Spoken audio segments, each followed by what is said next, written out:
Interviene Enzo Rinellini.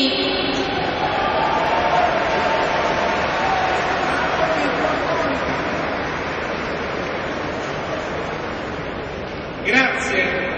Permettetemi prima di iniziare di ricordare un amico, un futurista che oggi ci ha lasciato.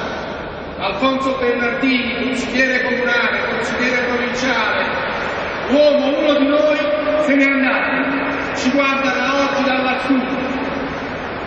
E permettetemi, amici, di domandare, vi domando come mai ci sono tante persone in questa sala, come mai questo ragionamento, questo percorso di Futuro e Libertà sta suscitando tanto interesse.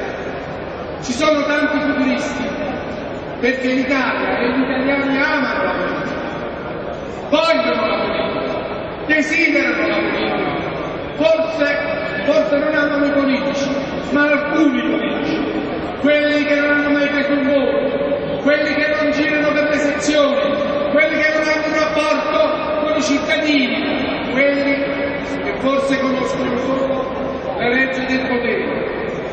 Quei futuristi che oggi si impegnano qui per dare una speranza agli italiani, quegli amici, quei tanti amici che oggi si sono ritrovati, vogliono finalmente un futuro migliore, vogliono che la politica parli per qualcosa, non contro qualcuno, disegnano un futuro, un sogno, si battono perché ad esempio non accada che la prossima generazione per la prima volta nella storia dell'umanità potrà vivere peggio di come abbiamo vissuto noi.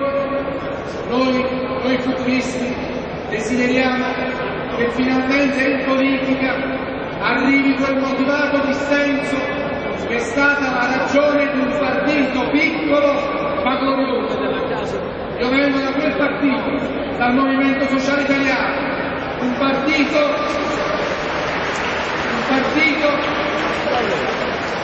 che come ragione di vita aveva il motivato dissenso, perché aveva una grande coscienza.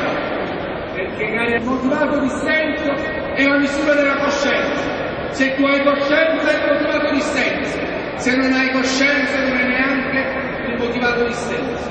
E che pena, Gianfranco, che pena nel vedere che tanti autorevoli amici che avevano nel Movimento Sociale Italiano e nell'Alleanza Nazionale il motivato dissenso e quindi una grande coscienza, oggi a passare la testa al capo, perdere il motivato dissenso e quindi perdere anche la coscienza. E quel motivato dissenso porta a ragionamenti politici, a ragionamenti che danno una speranza ai cittadini. Basta con il facile ottimismo, basta buttare tutta la polvere sotto al tappeto, basta pensare di aver risolto le problematiche che oggi senza programmare il futuro. Ad esempio, il nostro governo, il governo Berlusconi, ha pulito le classi disciplinari, ma non ha risolto l'emergenza rifiuti. Emergenza che puntualmente e drammaticamente è ritornata.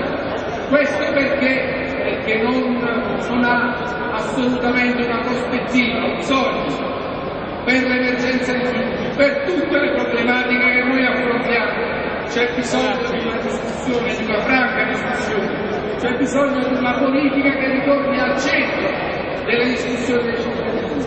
C'è bisogno finalmente che lo Stato diventi uno Stato autorevole e non autoritario, uno Stato che rispetti l'autonomia legislativa, politica, giudicante, uno Stato che ritorni finalmente a svolgere il ruolo che le compete. E caro Gianfranco, qui i futuristi campani sono la maggioranza. Siamo la maggioranza perché abbiamo dato una grande risposta ai tuoi messaggi.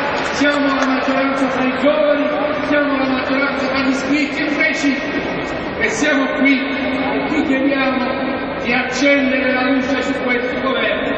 Se continuerà questo governo ad essere immobile, a non pensare alle future generazioni, a non dare una speranza, non saremo noi a staccare la spina, saranno i cittadini a staccare la spina, ed allora solo tu Gianfranco, puoi accendere su questo governo la luce che porti finalmente una speranza. Siamo alla fine di un ventennio di questa seconda Repubblica.